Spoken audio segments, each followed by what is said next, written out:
Ryan Thomas. Welcome to part 2 of the Thomas Take Sports podcast. As I'm joined by David Poole, we touched on UFC 205, the biggest event finally at last. The UFC is in New York. MMA is legalized in New York State. Thank God that happened. Hopefully we get to see an event at KeyBank Center in Buffalo, New York, where me and both David are from. I got a feeling that me and Dave will both be there when that happens. I will give away one of my legs to go to that event. Not literally, but I would pay whatever it takes to go to that. I would be there. So thank you again, David, for joining me on the Thomas Take Sports podcast. I'm Ryan Thomas. Thank you guys for listening. Me and David are going to delve into the main event for UFC 204, a card that is completely flown under the radar for God knows why. I've had a hard time. I don't really feel like the UFC has built this matchup up enough. It hasn't had the kind of push from the marketing standpoint that I thought that it would. Maybe it's just me, but what's your take on that, Dave? Do you think that this event hasn't received enough of a push from the UFC? Well, to be honest with you, I really don't know too many other fights on that card other than the main event because of the card after it. People are too obsessed with 205, so, and yeah, I'm one of those people. I don't really know too many of what's going on with that card. So that kind of proves my point, which is good. You know, the main event is Michael Bisping versus Dan Henderson. Obviously a huge rematch. The man that completely destroyed Michael Bisping at UFC 100 7 years ago. Now Bisping's the champion off one of the biggest upsets in UFC history. He called his shot, he picked his shot, and he got a walk-off knockout in the first round versus Luke Rockhold, the guy that most thought would be the middleweight champ for quite some time. And Vitor Belfort versus Gegard Mousasi. I'm excited for that fight. Ovince St. Preux versus Jimmy Manoa. Stefan Struve versus Daniel Amilzuk, who I believe is undefeated. It's about time they put a bona fide, talented fighter. Actually, he's not undefeated. He's never been finished, this guy. He's lost 5 times, but 2 of his 5 losses were by split decision. So he's never gone down. So that's an interesting fight.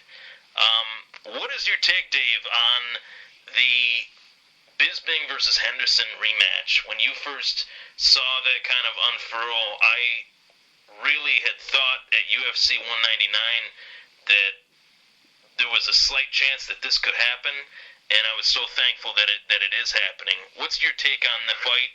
What do you see happening in UFC 204, Bisping versus Henderson 2? I distinctly remember you calling this out before it was official. And I was like, if this happens, I'm like, they're legitimately just making the fight the fans want to see. And I'm not going to complain because I hope to God that I get to see Karma punch Michael Bisping the fuck down again. I hope to God I see that again. I honestly, not to interrupt you, I'll let you kind of give your take a little bit, but I've thought about this fight so much since UFC 199 ended. I really have. It kind of became like a joke of a thought, and then as time went on, I thought, you know what, this would be amazing if this happened. And the fact that it is, and the fact that we're going to get to see Dan Henderson get an opportunity at a UFC belt in his last fight, it's just so poetic. And I can honestly say that if Dan Henderson wins this fight, he's going to win it by knockout, which means if he does win the fight and he wins it by knockout, it will be the single greatest moment I have ever seen as a mixed martial arts fan, and nothing will ever top it. What is your take on that? Okay. Well, I see this fight an equal, like how it's Dan Henderson versus Bisping too. I see it equal to Cruz versus Sabre 3. In my eyes, I'm that excited for it. Because it's awesome. It's a rivalry. You know what I mean? And how it went down last time is legitimately one of the most burned images in UFC fans' eyes. See Henderson flying down at Bisping. And he's already absolutely unconscious, no doubt about it. He was already knocked out cold, and he honestly could have killed him. He really could have. That last parting gift that could have really put the lights out forever. I mean, it really could have, especially with him flat on his back the way he was, to bounce his head off the canvas like that. And it was fitting because we got to see that kind of play itself out over the course of the Ultimate Fighter that year. That season, it was Team UK versus Team USA. And honestly, my dad is a huge UFC fan, and he had a really good suggestion. He talked about how this fight hasn't really gotten enough push from the media. We both talked about that amongst each other. And he also talked about how one really good way that this fight could have been propped up even more is if they did a Bisping versus Henderson Ultimate Fighter again. What is your take on that? Do you think that would have helped them make that fight, more exciting? Brian, the UFC needs to give you a shot because you got some great ideas. That is an awesome idea, dude. What the hell is wrong with them? Oh no, I know what's wrong with them. You see an Ultimate Fighter now? Yeah, it's not good. That's awesome. That is badass. It's great. I love it. I love the concept of, as a hardcore fan, I love the concept of champion versus, of all the champions from other organizations. Yeah. But I feel like Bisping versus Henderson 2 would have been a lot easier to market as the two coaches on The Ultimate Fighter with the way the first fight ended. Of course. I feel like a part of the drawing power that The Ultimate Fighter has is with the coaches. And Joseph Benavidez and Henry Cejudo, I'm not really... I can't stand Joseph Benavidez. I can't stand either one of them, personally. I'm not a big fan of Henry Cejudo. I'm not a big fan of Benavidez. And it doesn't make much sense because both guys got knocked out unconscious by Demetrius Johnson, and they're going to fight at the end of the season for the winner of the Ultimate Fighter winner versus Demetrius Johnson. It's too many. It's too long of a line. You know what I mean? Yeah. It's not really. It doesn't really add up to me. And I feel like now with the invasion that Conor McGregor's provided in Europe in the MMA scene, that UK versus USA season would have been really good. Would have been really interesting if they were leading the way of the show again. They would have had a lot of shit to talk. And one thing I didn't know was that Luke Rockhold and Dan Henderson are really good friends. So I had no idea. Another kind of thing that they could have done with that show is Luke Rockhold be like one of Dan Henderson's assistant coaches. Could you imagine? No, I really couldn't. Oh my God, it would be a shit show. That would have been such good TV. No, nothing would get done. No. Fighting. But it would have been... You know what? I have to give a quick shout out real quick since you were talking about Europe. Caddy, the baddie Pimblett. They need to get him in the UFC. Yeah, you hit the nail on the head there. They need to get him in the UFC. I've only watched bits and pieces of him, but he jumps right out at you. But I did watch his interview with Ariel Helwani on the MMA Hour, and he said that Conor said he's coming to take over. He said, I'm coming to conquer. I was like, oh. Yeah. Can't wait. That was interesting. Can't wait. There's so many guys that are coming up that are just animals. Another, concept that I wanted to talk to you about. There's news that Ronda Rousey could be coming back, and what is your take on if she does fight Amanda Nunes? There's also talk for a super fight versus Cyborg, which I thought that fight was dead in the water. What's your take on the return of Ronda Rousey? What do you expect from it? I'm gonna be honest with you. I'm gonna be honest. After I saw that interview with her on Ellen, I lost all respect for her.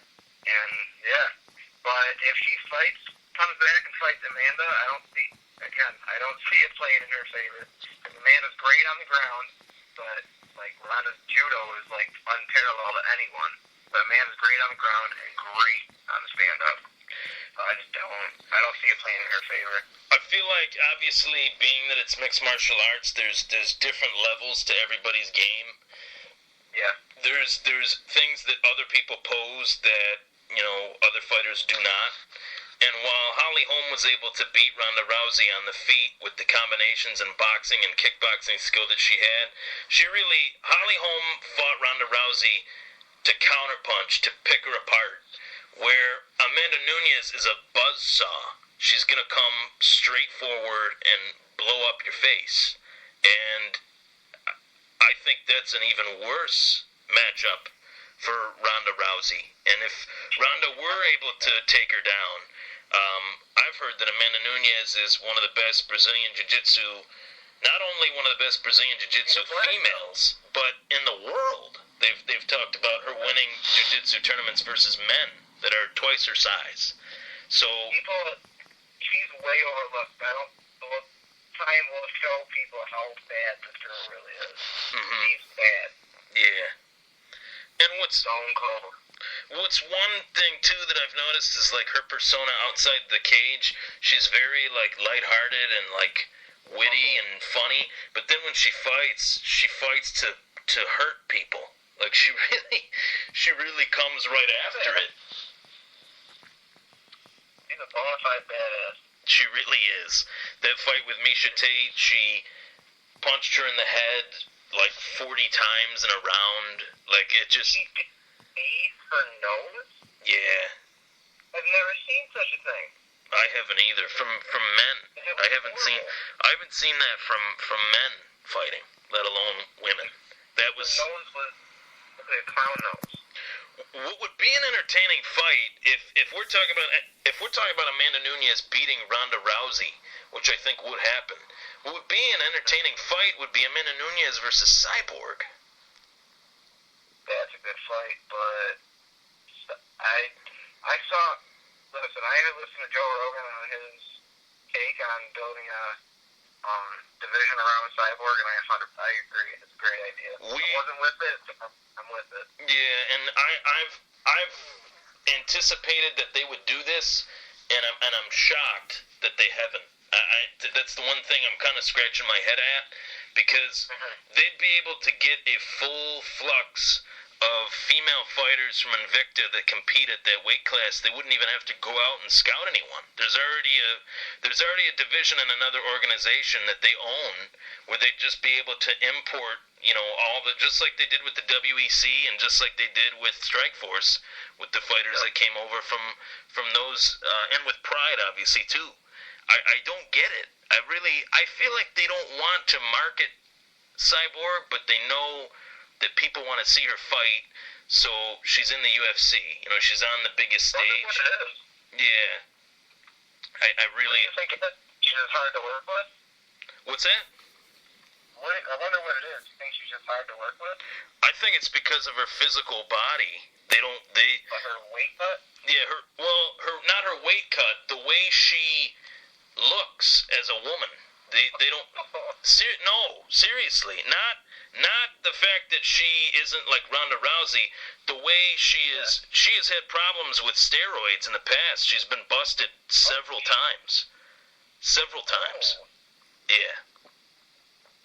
But me and Dave, if you were to look it up, she's been busted several times. But